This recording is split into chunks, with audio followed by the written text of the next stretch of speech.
Hello everyone, welcome back my one more mini vlog. ಇದು ವರಮಹಾಲಕ್ಷ್ಮಿ ಹಬ್ಬ ಆಗಿ ನೆಕ್ಸ್ಟ್ ಡೇದು ವ್ಲಾಗ್ ಆಗಿರುತ್ತೆ.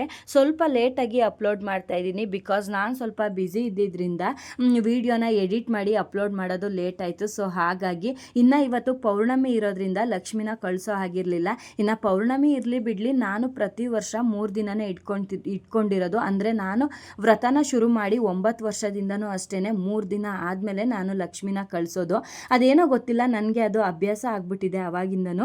ಸೊ ಇನ್ನು ನಾನು ಕೂಡ ದೇವ್ರ ನೈವೇದ್ಯಕ್ಕೋಸ್ಕರ ಇವತ್ತು 2ನೇ ದಿನ ಆಗಿರೋದ್ರಿಂದ ಶಾವಿಗೆ ಪಾಯಸನ ಮಾಡಿ ದೇವರಿಗೂ ಕೂಡ ನೈವೇದ್ಯನೆಲ್ಲ ಕೊಟ್ಟು ದೇವ್ರಿಗೆ ಪೂಜೆನೆಲ್ಲ ಮಾಡಿ ಅದಾದಮೇಲೆ ಇನ್ನು ಇವತ್ತು ಟಿಫನಿಗೋಸ್ಕರ ಸಿಂಪಲ್ಲಾಗಿ ಬೇಸ್ಲಕ್ಕಿನ ಮಾಡ್ಕೊಂಡಿದ್ದೆ. ಇನ್ನು ಎಲ್ಲರೂ ಕೂಡ ಕೂತ್ಕೊಂಡು ಟಿಫನ್ ಎಲ್ಲ ಮುಗಿಸಿ ಅದಾದಮೇಲೆ ನಮ್ಮ ಸಮೀಕ್ಷೆನ ಕೂಡ ರೆಡಿ ಮಾಡಿ ಅವಳನ್ನ ಕೂಡ ಸ್ಕೂಲಿಗೆ ಕಳಿಸಿದೆ. ಇನ್ನು ನನ್ನ ಹಸ್ಬೆಂಡ್ ಸ್ವಲ್ಪ ಲೇಟಾಗಿ ಹೋಗೋದ್ರಿಂದ ನಾನೇ ಬಿಟ್ಟು ಬರ್ತೀನಿ ಅಂದರು.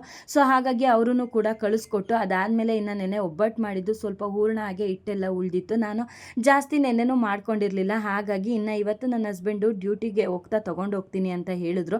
ಸೊ ಹಾಗಾಗಿ ಇನ್ನು ಅದಕ್ಕೆ ಬೇಯಿಸೋಣ ಅಂತ ಎಲ್ಲ ರೆಡಿ ಮಾಡ್ಕೊತಿದ್ದೆ. ನನ್ನ ಹಸ್ಬೆಂಡ್ ಬಂದು ನನಗೂ ಕೂಡ ಸ್ವಲ್ಪ ಎಲ್ಪ್ನ ಮಾಡಿಕೊಟ್ರು.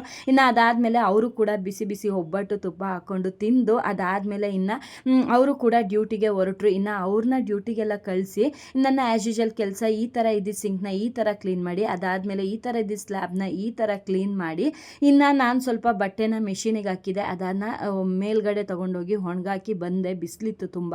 ಸೊ ಹಾಗಾಗಿ ಇನ್ನು ಸ್ವಲ್ಪ ರೆಸ್ಟ್ನ ಮಾಡಿ ಇನ್ನು ಸಂಜೆ ಮೇಲೆ ದೇವರಿಗೆ ದೀಪ ಹಚ್ಚಿದೆ. ಸೊ ಇದಾಗಿತ್ತು ನನ್ನ ಮಿನಿ ವ್ಲಾಗ್. ನೆಕ್ಸ್ಟ್ ವಿಡಿಯೋದಲ್ಲಿ ಸಿಗ್ತೀನಿ. ಬಾಯ್. ವಿಡಿಯೋ ಇಷ್ಟ ಆದರೆ ದಯವಿಟ್ಟು ಒಂದು ಲೈಕ್ ಮಾಡಿ.